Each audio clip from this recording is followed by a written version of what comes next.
Good morning बच्चों, कैसे हो आप लोग। याद है ना हमने कल कहाँ तक कंप्लीट करा था। एसएसटी में पेज नंबर 87 का हाफ कर लिया था, है ना। अब आगे करना है। कॉटन मिल्स कम अप, यहाँ से स्टार्ट करना है हमें, है ना। ओके, देखिए।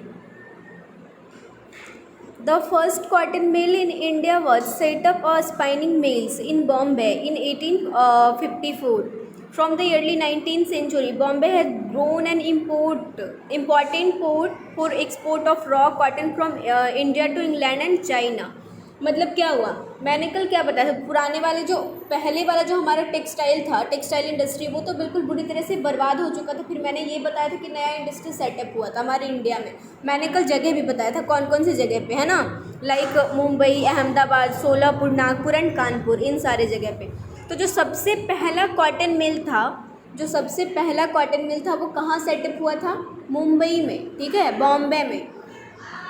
कब? 1854 में, है ना। और वो जो कॉटन मिल था वहाँ से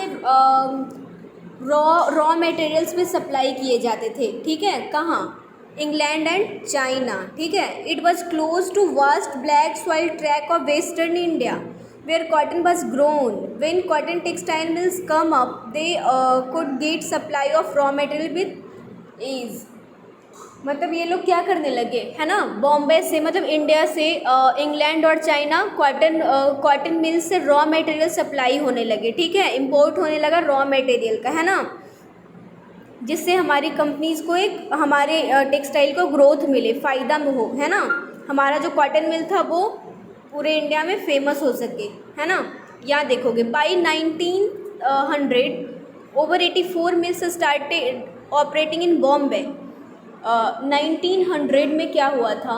1900 में अराउंड 84 मिल्स, ठीक है, सॉरी, ओवर 84 मिल्स से ज़्यादा बॉम्बे में मिल सेटअप हो चुके थे, कॉटन मिल सेटअप हो चुके थे, है ना। एंड मोस्ट ऑफ दी जो मेनली जो थे इस्टाब्लिश्ड करने वाले, मोस्टली जो कॉटन मिल्स के बिजनेसमैन थे वो कौन थे? गुजराती एंड पारसी, ठीक है। ये लोग अपना बिजनेस कहाँ करते थे? चाइना, है ना।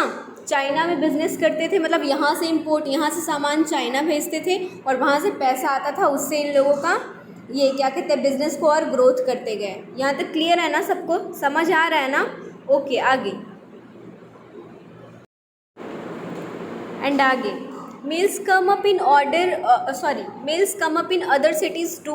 मतलब क्या हुआ, बॉम्बे के अलावा भी और दूसरे शहर में मिल सेटअप होना स्टार्ट हो गया, है ना। सेकंड जो मिल सेटअप हुआ वो कहाँ हुआ? अहमदाबाद में, ठीक है, अहमदाबाद। कब? 1861 में, ठीक है ना। क्लियर है ना यहाँ तक? फिर ये धीरे धीरे करके ये कानपुर में भी सेटअप हो गया, है ना। और जब इस तरीके से मिल का सेटअप अलग अलग शहर में, जब ये बिज़नेस बढ़ने लगा, कॉटन मिल्स का बिज़नेस बढ़ने लगा, तो ऑफकोर्स जब मेरा बिज़नेस बढ़ेगा तो लेबर की ज़रूरत होगी ना हमें, है ना। तो हम लोग लेबर की ज़रूरत होने लगी हमारे जो इंडिया में जो मिल सेटअप हो रहे थे वहाँ पे। तो लेबर, एज अ लेबर, वो लोग जो भूखे मर रहे थे, मैंने बताया था ना कि जब वो पहले वाला टेक्सटाइल इंडस्ट्री बिल्कुल बंद हो गया था तो लोग भूखे मर रहे थे, कुछ लोग खेती करने चले गए थे, तो वो लोग वापस से इस मिल में आने लगे, है ना। इस मिल में एज अ लेबर वो लोग काम करने लगे, ठीक है, जिससे उनका लिवलीहुड अच्छा हुआ, ठीक है ना। क्लियर है ना यहाँ तक? ओके, आगे देखिए। In the first few decades of its existence, the textile factory industry in India faced many problems, है ना। अब कोई भी बिजनेस आप स्टार्ट करोगे तो स्टार्टिंग में तो आपको प्रॉब्लम फेस करना ही पड़ेगा। ऑफकोर्स प्रॉब्लम फेस करोगे तभी आप आगे बढ़ पाओगे। अगर प्रॉब्लम से घबरा गए तो क्या होगा? वहीं के वहीं कभी स्टार्ट ही नहीं कर पाओगे आप, है ना। क्लियर हो रहा है ना? ओके, आगे यहाँ देखिए। It found it difficult to compete with cheap textile important from Britain. अभी भी मैंने बताया था ना, ब्रिटेन में स्टार्ट हो चुका था, इंग्लैंड में स्टार्ट हो चुका था, हमारे ही कॉपी किया हुआ था वो। तो और वो लोग क्या मशीन से काम होने लगा था, है ना। मैंने बताया था ना, वो लोग सस्ते दाम पे बिज़नेस करने लगे थे। तो हमारे इंडिया में जो टेक्सटाइल इंडस्ट्री थी अभी भी उनको प्रॉब्लम फेस हो रहा था। किस चीज़ में? वो जो कॉटन मिल सेटअप हुआ था, सब कुछ तो ठीक था, लेकिन अभी भी हमारा जो मिल का जो प्रोडक्ट था वो महंगा था। किससे? एज़ कम्पेयर टू इंग्लैंड वाले का टेक्सटाइल इंडस्ट्री, है ना। क्योंकि वो उनके यहाँ मशीन से काम होता था और वो चीपेस्ट रेट पे सारा सामान सप्लाई कर रहे थे और हम अभी भी महंगे रेट पे सप्लाई कर रहे थे। तो हमारे लिए ये प्रॉब्लम हो रहा था, इंडियंस के लिए प्रॉब्लम हो रहा था क्या, कि ऑफकोर्स जब मेरा प्रोडक्ट महंगा होगा तो सेल कम होगा, है ना। लोग तो सस्ते के पीछे जाते हैं, है ना। और हम महंगा इसलिए बना रहे थे क्योंकि हमें हाथ से काम करना पड़ रहा था, लेबर्स को भी देखना पड़ रहा था, हमारे यहाँ काम स्लो हो रहा था, है ना। समझ आ रहा है ना ये? ओके, अब आगे देखिए। In most countries government supported industrialisation by imposing heavy duties on imports, है ना। This eliminated competition and protected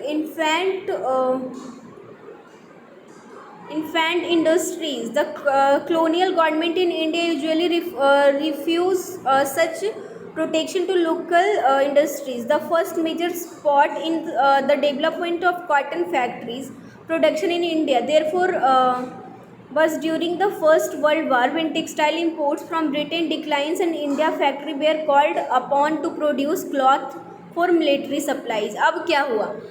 अब हमें गवर्नमेंट का सपोर्ट मिलने लगा। वो कैसे? वो जो टैक्स लगाते हैं, इंपोर्ट और एक्सपोर्ट पे टैक्स लगता है ना, उसमें इंडियन गवर्नमेंट छूट देने लग गई, ठीक है। अब ऐसे करके धीरे धीरे गवर्नमेंट का सहारा मिलने लगा हमारे कॉटन मिल्स को। फिर क्या हुआ? हम लोग ब्रिटेन से ऊपर उठ गए, ठीक है। कॉटन क्लियर है ना? धीरे धीरे करके, है ना, फर्स्ट वर्ल्ड वार का टाइम आ गया। फर्स्ट वर्ल्ड वार हम पता है ना, हमारे कंट्री में दो वर्ल्ड वार हुए थे, फर्स्ट एंड सेकेंड, है ना।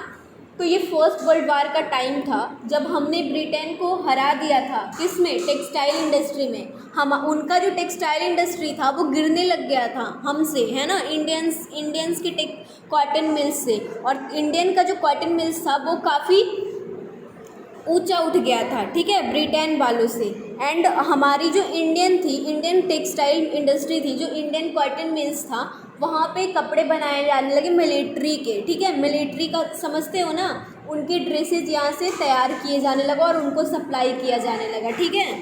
क्लियर है ना यहाँ तक? ओके, अब आगे देखेंगे नेक्स्ट टॉपिक। ये हुआ कॉटन इंडस्ट्री का, यहाँ पे ख़त्म हो गया टेक्सटाइल इंडस्ट्री, ठीक है। अब जो नेक्स्ट टॉपिक है वो इस चैप्टर में स्टील के बारे में भी पढ़ना था ना, आयरन स्टील का। तो अब जो नेक्स्ट टॉपिक है वो है स्टील का, ठीक है। The sword of Tipu Sultan and wootz steel, ठीक है। स्वॉर्ड मीन्स क्या होता है? तलवार, ठीक है। ये जो कहानी है वो किसकी है? अब जो आगे की जो हिस्ट्री है वो किन की है? टीपू सुल्तान की तलवार एंड स्टील, ठीक है, इसकी। अब आगे देखते हैं। We began the story of Indian steel, ठीक है, and iron metallurgy by recounting the famous story of Tipu Sultan who ruled Mysore till 1799। ये कब की बात है? 1799, जब टीपू सुल्तान कहाँ रूल कर रहे थे? मैसूर पे, है ना। क्लियर है ना? आगे देखिए। एंड यहीं से कहानी स्टार्ट होती है हमारी स्टील इंडस्ट्री की, ठीक है।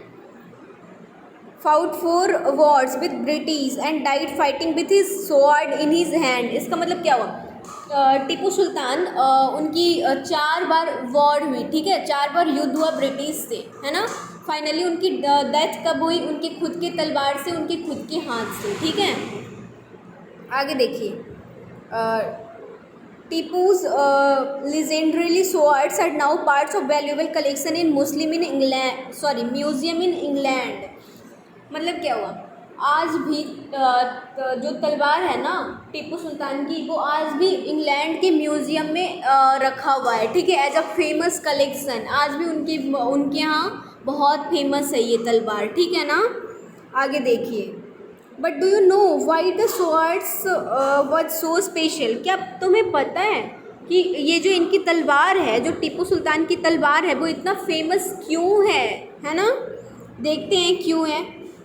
The swords had an incredibly hard and sharp edge that could easily rip through the opponent's type of high carbon steel.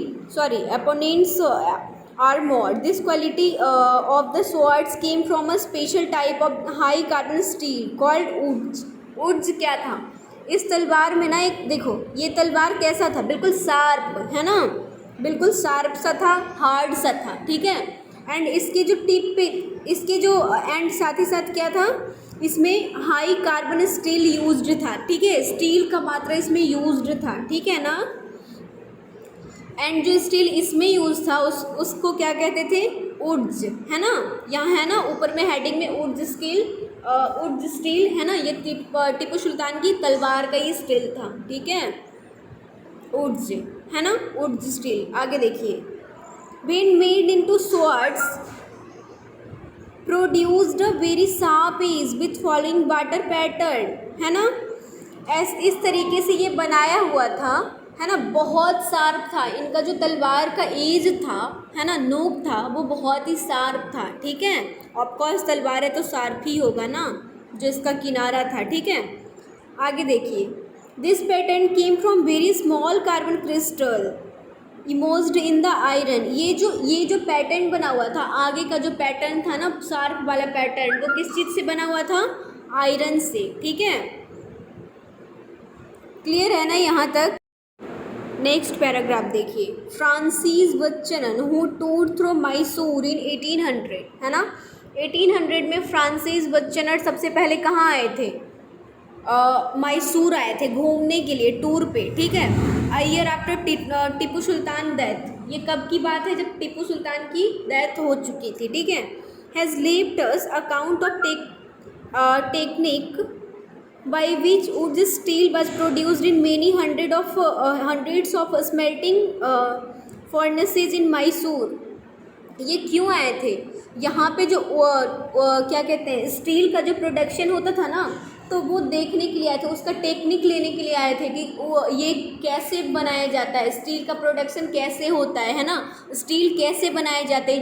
जो वुड स्टील था ना, इसकी प्रोडक्शन के लिए वो आए थे, ठीक है। इसका प्रोडक्शन किस तरीके से होता था, इसका टेक्निक जानने के लिए यहाँ आए थे, है ना। ओके, आगे देखिए, in this Francis furnaces iron was mixed with charcoal and put inside small clay pots through an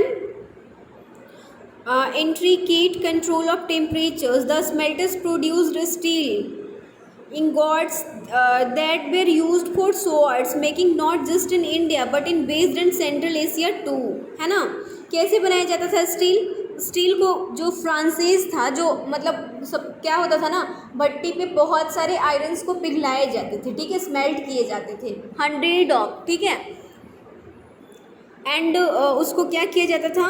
and mixed with charcoal, है ना, चारकोल के साथ उसको मिक्स किया जाता था, है ना। And put inside small clay pots, जो छोटे छोटे बर्तन होते थे ना, क्ले पॉट्स, है ना, उसमें उसको रखा जाता था, ठीक है। Throughout an intricate control of temperature the smelters produced steel, है ना, मैंने बताया ना। अब इसी तरह से जो आयरन होता था ना, उसी को स्मेल्ट करके स्टील बनाया जाता था, है ना। That were use for sword, ये जो था ये उर्ज स्टील की बात हो रही है। उर्ज स्टील जो तलवार में लगा था, है ना, इसकी बात हो रही है। इससे बनता था उर्ज स्टील, जो टीपू सुल्तान की तलवार के एज पे लगी हुई थी, है ना। क्लियर है ना यहाँ तक? ये प्रोसेस कहाँ कहाँ होता था? वेस्ट एंड सेंट्रल एशिया में, ठीक है। इस तरीके से उर्ज स्टील बनाए जाते थे, ठीक है। उर्ज स्टील क्लियर है ना? उर्ज स्टील क्या था? उर्ज स्टील क्या था? टीपू सुल्तान के जो एज, तलवार के एज पे जो स्टील लगा हुआ था उसको कहते थे उर्ज स्टील। ये कैसे बनता था? ये आयरन को स्मेल्ट करके बनता था, ठीक है। उसमें चारकोल मिला के एंड ऑल, है ना, मैंने बताया ना अभी प्रोसेस, ठीक है। क्लियर है यहाँ तक? ओके, आगे देखिए, उर्ज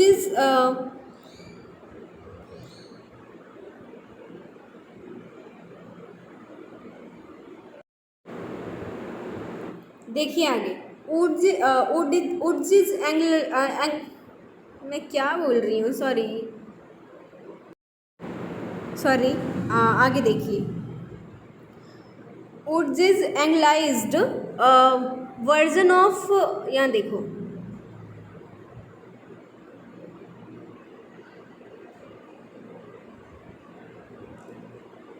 वर्जन ऑफ द कन्नाडा, है ना, words ukku, Telugu hukku and Tamil and Malayalam, है ना, उरुक्कू मीनिंग स्टील, ठीक है। ये सब क्या था, जो उर्ज था उसको एंग्लाइज्ड किया जा रहा था, मतलब कन्वर्ट करा, जो वहाँ पे जो फ्रांसीस आए थे ना, वो मतलब वो उसको कन्वर्ट करे इन सारे वर्जन में, ठीक है। कौन कौन से वर्जन में उसको उनको कन्वर्ट किया गया, उर्ज को, है ना, कन्नाडा में, तेलुगु में, है ना, तमिल, मलयालम, इन सारे में, ठीक है। आगे देखिए, इंडियन उर्ज स्टील फैसिनेटेड यूरोपियन साइंटिस्ट, है ना, माइकल फेराडे,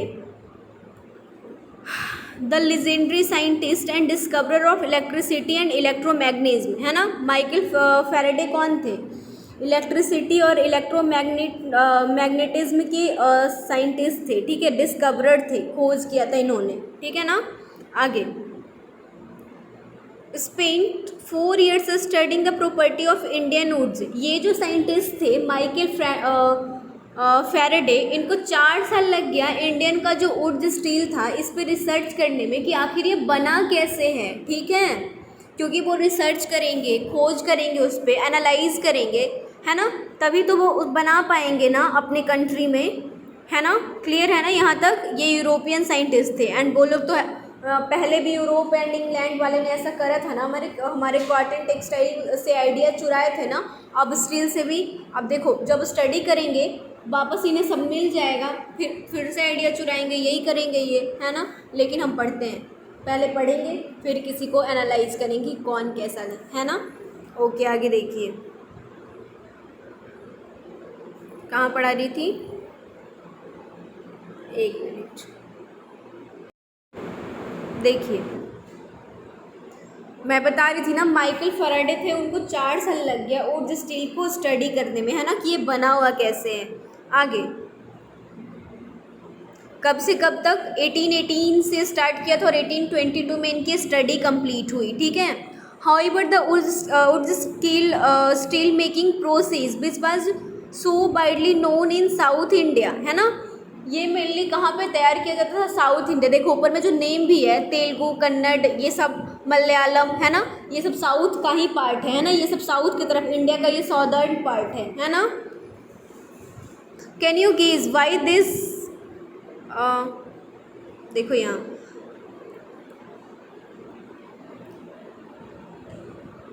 ये यहाँ देखो, South India was completely lost by mid 19th century, है ना, ये मिड 19th सेंचुरी की बात है, तभी तो 1882 एंड 1880 एंड 22, है ना, 19th century. Can you guess why this was so, the sword and armor making industry died with the conquest of India by British and import of iron steel from England displaced the iron and steel produced by craftsmen in India, है ना।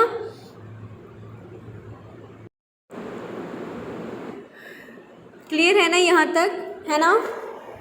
यहाँ जो हमारा जो steel था, would steel, इसकी भी import होती थी, कहाँ, यूरोप में, है ना, यूरोप ही है ना, सॉरी इंग्लैंड में, ठीक है। क्लियर है ना यहाँ तक। जो इंडियन क्राफ्ट पीपल बनाते थे, क्राफ्ट पीपल किसको कहते हैं, जो बनाते हैं, है ना, जो वुड स्टील जो बनाने के लिए लेबर थे, क्योंकि हमारे यहाँ मशीन से तो काम होता नहीं था, हमारे यहाँ तो उस वक्त लेबर थे, है ना। वुड स्टील बनाने के लिए जितने जो भी लेबर थे, जो भी बना हुआ इनके हाथ से जो बना हुआ वुड स्टील था वो जाता था, उसका इंपोर्ट होता था, कहाँ, इंग्लैंड में, ठीक है। ओके, आगे देखिए, next topic, abundant furnaces in village. इसका मतलब क्या हुआ, विलेज में, जो गांव में जो भट्टी था वो कैसे छूट गया, वो कैसे बंद हो गया, है ना। देखते हैं किस चीज़ का भट्टी, यहाँ कौन सी भट्टी के बारे में पढ़ रहे हैं, आयरन स्टील की, ठीक है। आगे देखिए, production of wootz steel require a highly specialised technique of refining iron, है ना। वुड स्टील जो था उसको बनाने के लिए, है ना, require a highly specialised technique of refining iron, है ना। आयरन को रिफाइन करा जाता था, किसके लिए, वुड स्टील को बनाने के लिए। But iron smelting in India was extremely common, है ना, till the end of 19th century. 19th century के एंड पे जो आयरन स्मेल्टिंग ऑफ आयरन मतलब आयरन पिघलाना इंडियन के लिए बहुत कॉमन काम था, है ना। बिहार में भी ये काम होता था। In Bihar and central India, Bihar और इंडिया के सेंट्रल पार्ट पे भी ये काम होता था। In particular every district and smelters that use local deposit of ore to produce iron this was widely use for manufacture of implements and tools of daily use, है ना। जो भी डेली यूज के सामान होते थे ना, आयरन को स्मेल्ट करके लोहे का जो सामान होता है ना वो बनाया जाता था, ठीक है, आयरन को स्मेल्ट करके। ये बहुत ही कॉमन काम था। कहाँ के लिए? बिहार, पूरे इंडिया में बहुत ही कॉमनली ये काम होता था, Bihar and central part of India, है ना। ये जो फिगर देख रहे हो नीचे में, ये किस चीज़ का फिगर है? देखो, आयरन स्मेल्टर्स ऑफ पलामू, ठीक है, ये एक जगह है बिहार की, ठीक है, उसका ये है, ये पिक्चर है, ठीक है। आगे देखिए यहाँ पे आयरन को स्मेल्ट करके क्या बनाते थे? डेली यूज का सामान, है ना। The furnaces were most often built of clay and sun dried bricks. इसके अलावा यहाँ पे सन ड्रेड ब्रिक्स और क्ले भी बनाए जाते थे। The smelting was done by men, है ना। जो लोहे पिघलाने का जो काम होता था ये मेन के द्वारा, है ना, आदमी के द्वारा किया जाता था। While women work the willows, है ना।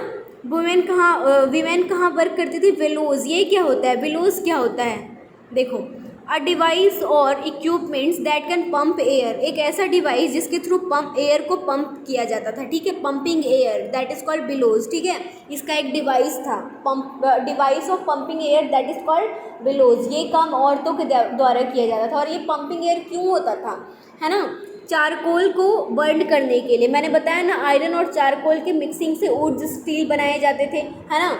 तो चारकोल की बर्निंग के लिए ये बिलोज का यूज होता था। और ये काम कौन करती थी? औरतें, ठीक है। और मेन क्या करते थे? लोहे पिघलाने का काम, स्मेल्टिंग आयरन का काम, ठीक है।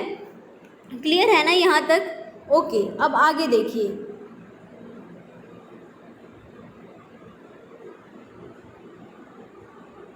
Page number 90।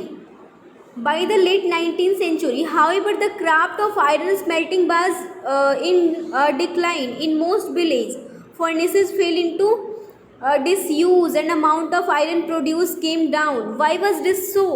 देखो, 19th सेंचुरी के एंड पे क्या होने लगा ना, ये जो आयरन स्मेल्टिंग का जो काम था ये धीरे धीरे करके कम होने लगा, ठीक है। धीरे धीरे करके ये डिसयूज होने लगा, है ना, कमता गया। क्यों ऐसा क्यों हो रहा था? दिन ब दिन क्यों ये नीचे गिरता जा रहा था? क्यों ये फॉल होता जा रहा था? देखिए आगे। One reason was new forest law that you have read about chapter 4 when the colonial government prevented. देखिए, ये जो आयरन स्मेल्टिंग का जो काम था या फिर वुड स्टील का जो काम था वो डाउन क्यों होने लगा? इसका एक रीज़न क्या था? फॉरेस्ट लॉ आने का। जब फॉरेस्ट लॉ आया था इंडिया में तो क्या था? कोई भी इंसान फालतू का बिना काम के जंगल में इंटर नहीं कर सकता। अब जब जंगल में इंटर ही नहीं करेगा तो लकड़ी कहाँ से लाएगा? चारकोल बनाने के लिए, चारकोल बर्न करने के लिए। यहाँ वुड स्टील में तो चारकोल की ज़रूरत होती थी। अब जब जंगल से ही ना लकड़ी ला के चारकोल समझते हो ना, कोयला जो होता है लकड़ी वाला, है ना। तो जब जंगल जाएंगे ही नहीं तो उनको लकड़ी कहाँ से मिलेगा? जब उनको लकड़ी नहीं मिल पाएगा तो वो चारकोल कैसे बनाएंगे उसका, है ना। चारकोल नहीं बनाएंगे तो वुड स्टील कहाँ से बन पाएगा? तो सबसे पहले तो एक ये रीज़न था उसके, जो वुड स्टील का जो मार्केट था वो डाउन होने का, उसका जो बिजनेस था वो डाउन होने का, ठीक है। पहला रीज़न ये था। एंड सेकेंड, और भी देखो, और भी कुछ होगा, आगे पढ़ते हैं। हाउ कुड, यहाँ ये हो गया ना, where could they get iron ore? Define forest law. They often entered the forest secretly and collected wood, but they could not sustain their occupation. On this basis, for long, many gave up their craft, looked for other means of livelihood. अब देखो क्या हुआ। कुछ लोग क्या होता था ना, चोरी छिपे जाते थे और लकड़ी लेके आते थे चारकोल बनाने के लिए। लेकिन आप चुरा छिपा के कितना दिन काम करोगे? ज़्यादा दिन तो ये चलेगा नहीं, है ना। क्योंकि अगर पकड़े जाओगे तो लॉ का वो हो जाएगा, क्या कहते हैं, लॉ को तोड़ना हो जाएगा, है ना। तो उसके लिए भी सज़ा था। तो जब चोरी छिपे तो कोई भी इंसान बहुत ज़्यादा दिन तक कोई भी काम नहीं कर पाता, है ना। तो इसलिए ऐसा हुआ। तो जो इस बिज़नेस में जो लोग थे उन्होंने क्या किया, अब जीवन तो जीना है, एक बिज़नेस चला गया, अब हमारा इनकम उसी पे था, अब वो बिज़नेस डूब रहा है तो हमारा इनकम डूब रहा है। हमारा इनकम डूबेगा तो क्या होगा, हमारे घर पे फ़र्क पड़ेगा ना, हमारे लाइफ स्टाइल पे फ़र्क पड़ेगा ना, खाएंगे क्या हम, कमाएंगे नहीं तो जो वर्कर थे वो सेटल होने लगे दूसरे तरफ, है ना, दूसरे वर्क के तरफ, है ना, क्योंकि इसका मार्केट काफ़ी गिर चुका था। अब कमाना तो है सबको, है ना, जितने भी लेबर हैं वो बैठ तो नहीं जाएंगे, तो जितने भी लेबर थे वो शिफ्ट करने लगे दूसरे जगह पे, ठीक है, क्लियर है ना। तो इस वजह से हमारा क्या हुआ, वुड्स स्टील मार्केट डाउन हो गया इंडिया में, क्लियर है ना ये। आगे देखिए, in some areas the government did grant access to forest but the iron smelters had to pay a very high tax to forest department for every furnace they used। कुछ part में government ने ऐसा छूट दिया कि आप जा सकते हो जंगल और जंगल से चारकोल आप ला सकते हो, ठीक है, लकड़ी ला सकते हो चारकोल बनाने के लिए, लेकिन उसके लिए आपको टैक्स देना पड़ेगा, ठीक है, और टैक्स रेट काफ़ी हाई था। अब ये गरीब लेबर, गरीब बिजनेसमैन, है ना, मतलब ये लोग गरीब लोग कहाँ से इतना कर पाते, जो इनका जो टैक्स रेट था ना गवर्नमेंट का वो काफ़ी हाई था, जो ये अफोर्ड नहीं कर पा रहे थे, नहीं दे पा रहे थे, तो इसलिए इन्होंने क्या किया, वो बिज़नेस छोड़ दिया, ठीक है, क्योंकि मतलब धीरे धीरे करके इनके लिए वो बहुत मुश्किल हो रहा था टैक्स पे करना, गवर्नमेंट को टैक्स पे करना, है ना, तो इससे इनका इनकम बिल्कुल रिड्यूस हो रहा था, जितना मतलब लाइक इस तरीके से था कि जितना इनकम नहीं था इस बिज़नेस से उतना उनको टैक्स देना पड़ रहा था। तो ऐसा बिज़नेस कोई करना पसंद करेगा नहीं ना, कोई भी बिज़नेस प्रॉफिट के लिए करता है, लॉस के लिए तो नहीं करता है ना, क्लियर है ना यहाँ तक। ओके, अब आगे देखिए, moreover by the late 19th century iron steel was being important from Britain. फिर क्या हुआ, लेट 19th सेंचुरी में आयरन का इंपोर्ट होने लगा, कहाँ से, ब्रिटेन से, ठीक है, लोग ब्रिटेन से मंगवाने लगे आयरन, ठीक है, आयरन स्मिथ, जो वहाँ के जो आयरन स्मिथ थे, लोहार थे, है ना, वहाँ से इम्पोर्ट होने लगा, ठीक है। Iron smith in India began using imported iron to manufacture utensils, ठीक है, आयरन कहाँ से आने लगा, इंग्लैंड से, एंड जो यहाँ पे जो इंडिया में जो आयरन स्मिथ थे, जो लोहार थे, वो क्या करने लगे, जो आयरन आता था ना वो इंग्लैंड से, उससे यहाँ पे बर्तन बनाने लगे, या फिर जो भी ज़रूरी सामान होता था, जो भी इनको लगता था कि बनाना चाहिए, है ना, लोहे का सामान, वो सारा बनाने लगे, ठीक है।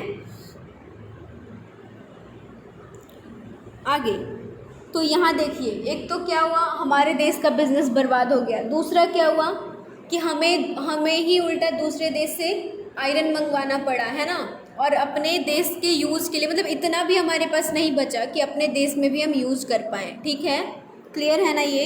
आगे देखिए, by the early 20th century the artisans producing iron steel faced a new competition. अब देखो, अब क्या हुआ, 20th सेंचुरी पे क्या हुआ, आर्टिसंस जो थे वो फिर से कंपटीशन दिए, वो लोग फिर से तैयार करने लगे आयरन स्टील, ठीक है। आगे देखिए, क्लियर है ना ये कि कैसे आयरन स्टील का एक मिनट, ये टॉपिक क्लियर है ना, कैसे आयरन एंड स्टील भी हमारे कंट्री से चला गया, इसका बिजनेस भी कैसे ठप पड़ गया, है ना, कैसे बंद हो गया, क्लियर है ना ये। ओके, अब देखिए नेक्स्ट टॉपिक, ठीक है।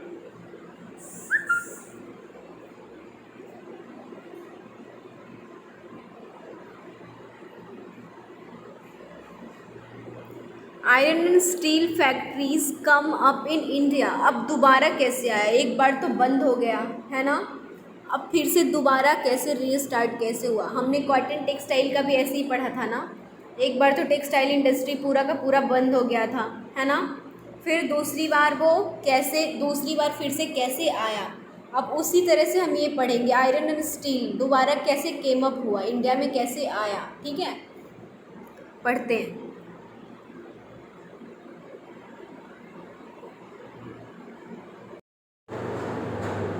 देखिए मैं बता रही थी ना, अब नेक्स्ट में अब क्या पढ़ना है हमें, इस टॉपिक में क्या पढ़ना है, iron steel factories come up in India, दोबारा ये कब आया, ठीक है। देखिए द ईयर 19, दोबारा ये कब और कैसे आया है ना, उसके बारे में पढ़ना है। द ईयर वॉज 1904, 1904 की ये बात है। In the hot month of April, April का महीना था, ठीक है। Charles Ben and American geologist and Dorabji Tata the eldest son of Jamshedji Tata were travelling in Chhattisgarh in search of iron ore deposits. मतलब क्या हुआ, अमेरिकन जियोलॉजिस्ट एंड इनके साथ कौन थे, दोरबजी टाटा, ये किनके बेटे थे, जमशेदजी टाटा की ये बड़े बेटे थे, ठीक है। ये दोनों मिलके छत्तीसगढ़ का ट्रैवल किया, क्यों, वहाँ पे आयरन और डिपॉजिट्स को सर्च कर रहे थे, खोज रहे थे, है ना। आयरन मिलेगा, आयरन का जो खजाना मिलेगा तभी तो हम फिर से बिजनेस स्टार्ट कर पाएंगे ना, इसके लिए। They had spent many months on a costly venture looking for source of good iron ore to set up a modern iron steel plant in India. इन्होंने अपना बहुत सारा समय, बहुत सारा कीमती समय बर्बाद किया, है ना, सॉरी बर्बाद नहीं किया, बहुत सारा कीमती टाइम दिया, ठीक है, सर्च करने, आयरन के सर्च पे, ठीक है, क्योंकि इनको आयरन स्टील वापस से इंडिया में लाना था, ठीक है। आगे देखिए, Jamshedji Tata had decided to spend a large part of his fortune to build a big iron steel industry in India, but this could not be done without identifying the source of fine quality of iron. ये जो जमशेदजी टाटा थे वो क्या चाहते थे, वो चाहते थे कि इंडिया में फिर से बड़ा सा प्लांट बना सके, बड़ी सी इंडस्ट्री बन सके, बड़ा सा कंपनीज बन सके, ठीक है, आयरन एंड स्टील का, ठीक है। इसके लिए क्या होगा, अब कोई भी बिजनेस आप स्टार्ट करोगे, इसके लिए आपके पास कैपिटल होना चाहिए, है ना, गुड्स होना चाहिए। लाइक यहाँ पे आयरन का बिजनेस स्टार्ट करने के लिए मेरे पास क्या होना चाहिए, आयरन होना चाहिए, है ना। अब आयरन के लिए तो इनको, उसके लिए क्या था, अब आयरन भी अच्छा क्वालिटी का होगा तभी तो मेरा बिजनेस अच्छा चल पाएगा, हाँ, तभी तो प्रोडक्ट उससे जो बनेगा वो अच्छा बेस्ट क्वालिटी का होगा। उसके लिए इनको क्या करना पड़ा था, आइडेंटिफाई करना था कि कौन सा अच्छा क्वालिटी का आयरन ओर है, ठीक है। अब देखिए, one day after travelling for many hours in forest Weld and Dorabji came upon a small village and found a group of men and women carrying basketball of iron ore. These people bear the agrias.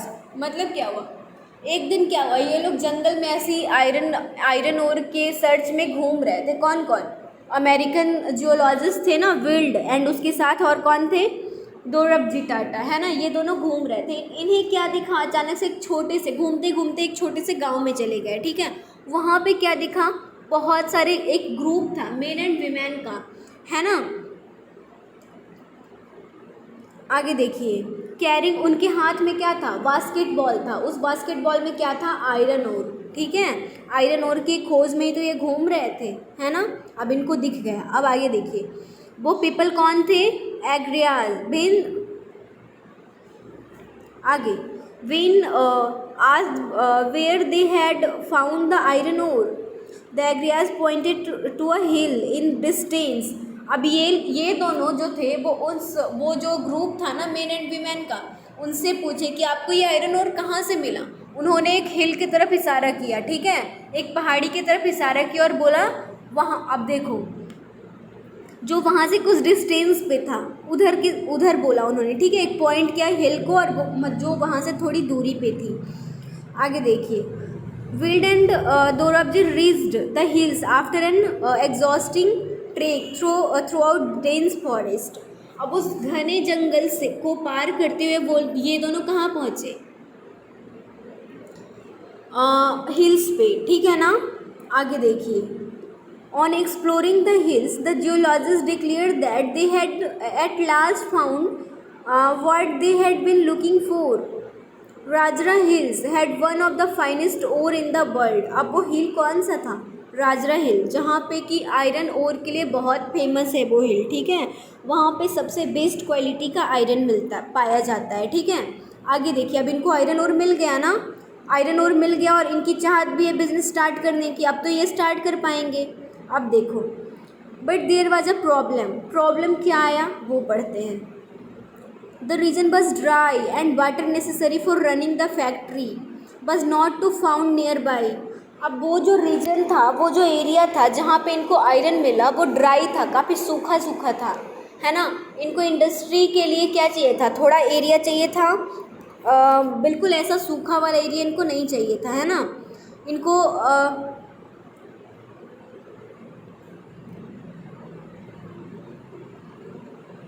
ये जो area था वो इनको इनके according ऐसा area नहीं था जहाँ पर कि इंडस्ट्री सेटअप किया जा सके। अब देखो क्या हुआ next. The Tatas had to continue their search for a more suitable place to set up their factory. However the Agarias help in the discovery of a source of iron ore that would later supply the Bhilai steel plant, है ना। फिर क्या हुआ? अभी भी ये लोग अपना मतलब उनको प्लेस सुटेबल नहीं लगा ना, उनको लगा कि ये जो एरिया है यहाँ पे फैक्ट्री नहीं डाल सकते, यहाँ पे इंडस्ट्री नहीं प्लांट कर सकते, है ना। तो ये सर्च कर रहे थे, जगह सर्च कर रहे थे कि कोई इससे बेटर जगह मिल जाए जहाँ पर कि इंडस्ट्री अपना सेटअप कर सके। तो जो एग्रियाज थे जिन्होंने इन्हें बताया था कि उस हिल के पास आयरन मिलता है, बहुत ही फाइनेस्ट क्वालिटी का आयरन, उन्होंने इन्हें बताया कि एक और भी सोर्स है आयरन ओर का, है ना। कहाँ पे है वो? ये देखिए, help in discovery of a source of iron ore that would later supply the Bhilai steel plant, है ना। जहाँ से कि सप्लाई होता है भिलाई स्टील प्लांट में, वहाँ से आयरन ओर, ठीक है। A few years later a large area of forest was cleared on the banks of river Swarnarekha to set up the factory and industrial township Jamshedpur, है ना। जो इनका जो फर्स्ट जो टाटा का जो फर्स्ट इंडस्ट्री था वो कहाँ पे सेटअप करा? इनको लास्टली रिवर के किनारे इनको एक जगह ऐसा दिखा जहाँ लगा कि यहाँ पे इंडस्ट्री लगा सकते हैं। तो पहला जो इंडस्ट्री लगा था टाटा का वो कहाँ लगा था? जमशेदपुर में, है ना। जमशेदपुर जानते हो ना कहाँ है? ये झारखंड में, है ना।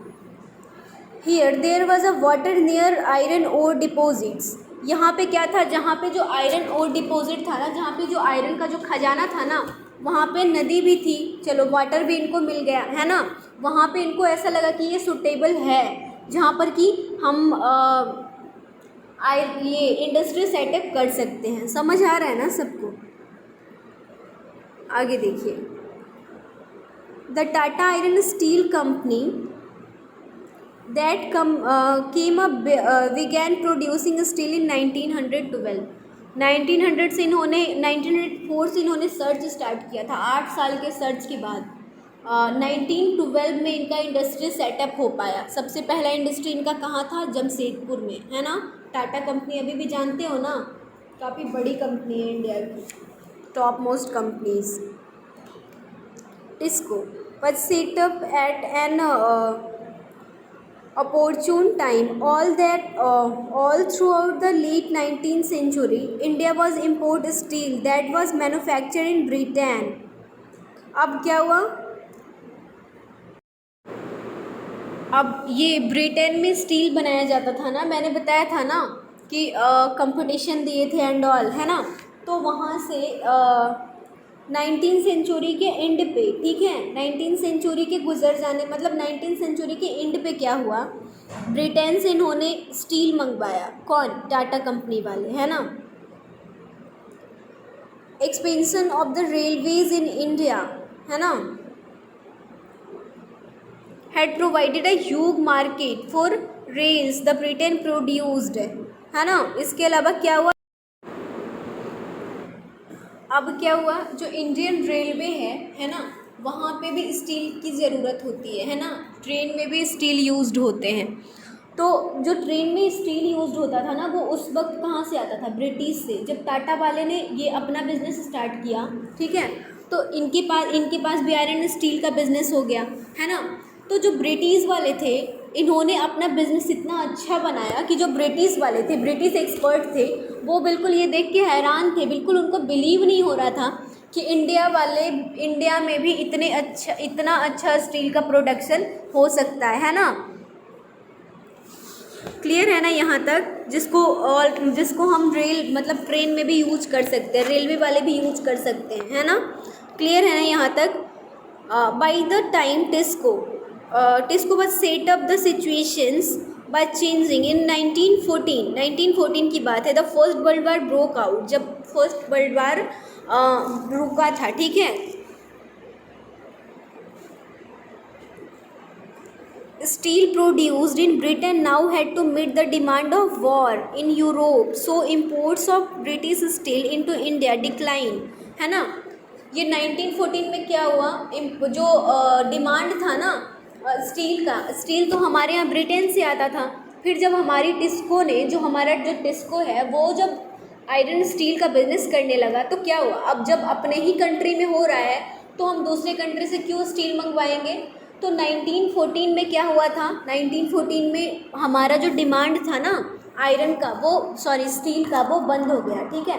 हम लोगों ने क्या करा, ब्रिटेन से स्टील मंगवाना बंद कर दिया, कम करने लगे हम लोग, धीरे धीरे करके कम करने लगे।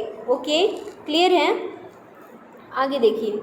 सो imports of British steel into India decline dramatically and the Indian railway turn to TISCO for supply of rails. अब जो इंडियन रेलवे ही मंगवाती थी ना ब्रिटिश से अपने रेल में यूज करने के लिए स्टील। तो अब जो इंडियन रेलवे थी वो क्या करी, हमारी टिस्को कंपनी, हमारी इंडियन कंपनी जो टाटा है ना, टाटा से ही स्टील लेने लगी, स्टील मंगवाने लगी और ट्रेन्स में यूज़ होने लगे, ठीक है। रेलवे को जो भी काम होता था वो यहीं से होता था, टाटा की प्रोडक्शन से ही होता था, है ना। तो अब जब अपने देश में होने लगा तो ऑफकोर्स ब्रिटेन वाले का तो बिजनेस बंद हो गया ना। अब आगे देखिए। As the war dragged on for several years, Tisco had to produce sails and carriage wheels for the war, है ना। जब ये वॉर चल रहा था ना, फर्स्ट वर्ल्ड वॉर, है ना, 1914, तो उस वक्त क्या हुआ था, 1914 में ही ना फर्स्ट वर्ल्ड वॉर हमारा स्टार्ट हुआ था, है ना। तो उस वक्त क्या हुआ था ना कि हमारी जो टिस्को कंपनी थी वो लोगों के लिए, मतलब जो हमारा जो टाटा का कंपनी था, वो लोगों के लिए क्या कहते हैं, व्हील्स बनाने लगे, ठीक है, वार में यूज़ होने के लिए, है ना। क्लियर है ना यहाँ तक? By 1990 the colonial government was buying 90% of steel manufacture by TISCO. Over time TISCO became the biggest steel industry within the British Empire, है ना। उस वक्त ये जो टाइम था 1914 में वर्ल्ड वार स्टार्ट हुआ था। फर्स्ट वर्ल्ड वार कब से कब तक चला था? 1914 टू 1918, है ना, 4 साल का चला था ये। तो उसके बाद क्या हुआ ना कि हमारी जो कंपनी थी, हमारी जो टिस्को थी, वो तो बिल्कुल बंद ही कर चुका था ना स्टील मंगवाने से ब्रिटिश से। तो इस वक्त क्या हुआ ना, अब हमारा जो रेलवे था वो हमारा ही प्रोडक्ट, मतलब इंडियन प्रोडक्ट ही यूज़ करने लगा, है ना। क्लियर है ना यहाँ तक? टिस्को का ही प्रोडक्ट। तो ये जो टाइम था 1918 1919, ये कैसा टाइम था? जब हमारे ऊपर रूल कर रहा था ब्रिटिश, है ना। उस वक्त हमारा देश आज़ाद नहीं हुआ था, लेकिन हमारा देश, मतलब हमारे कंट्री ने गुलामी में ही, ब्रिटिश की गुलामी में ही, ब्रिटिश के रूल में ही जो हमारा जो आयरन स्टील इंडस्ट्री था ना, वो बहुत फेमस हो चुका था, ठीक है। बिगेस्ट स्टील इंडस्ट्री बन चुका था पूरे वर्ल्ड का, ये सबसे बड़ा आयरन स्टील इंडस्ट्री बन चुका था, ठीक है। क्लियर है ना यहाँ तक? आगे देखिए। In the case of iron steel, as in the case of cotton textile industry expansion occurred only when British imports into India declined, that the market for Indian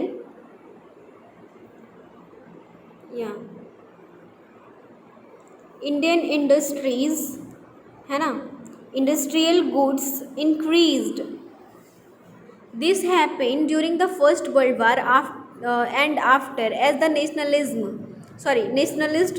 movement developed and the industrial classes become stronger. The demand for government protection become louder.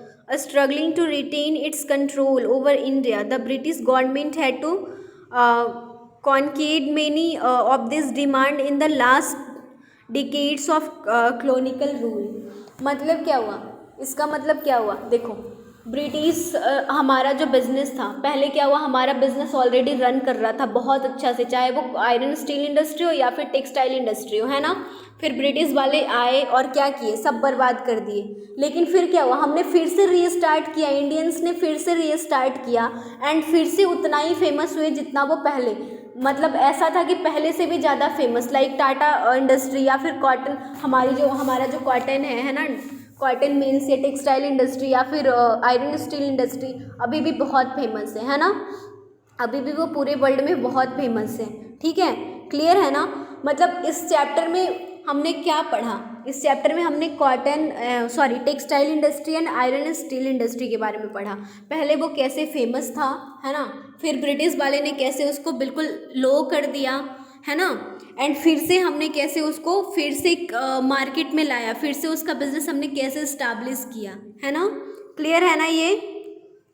Okay, अब ये chapter हो गया clear. अब इसका question answers and जो भी हो आप लोग करना, ठीक है, क्योंकि आप लोग तो सीनियर हो, आप लोग तो खुद से कर सकते हो। तो पिक्स इसका आप लोगों को मिल जाएगा, पिक्स क्लिक करके आपको दे दूंगी सारे क्वेश्चंस का, एंड चैप्टर वाइज तो है ही, पेज वाइज अगर आप बोलोगे तो पेज वाइज भी क्लिक करके दे दूंगी, ठीक है, व्हाट्सएप पे। इसका क्वेश्चन आंसर घर पे बैठ के करना एंड चैप्टर को अच्छे से रीड करना, एक बार खुद से करना, है ना। ये तो ऑनलाइन क्लासेस है, अगर एक बार में ना तो फिर 2 बार 3 बार, जितनी बार में आपको समझ आए उतनी बार वीडियोज़ देखो एंड पढ़ो। अभी घर पे रहो, सेफ रहो, बिल्कुल अच्छे से रहो एंड पढ़ाई करो, ठीक है। Okay, thank you.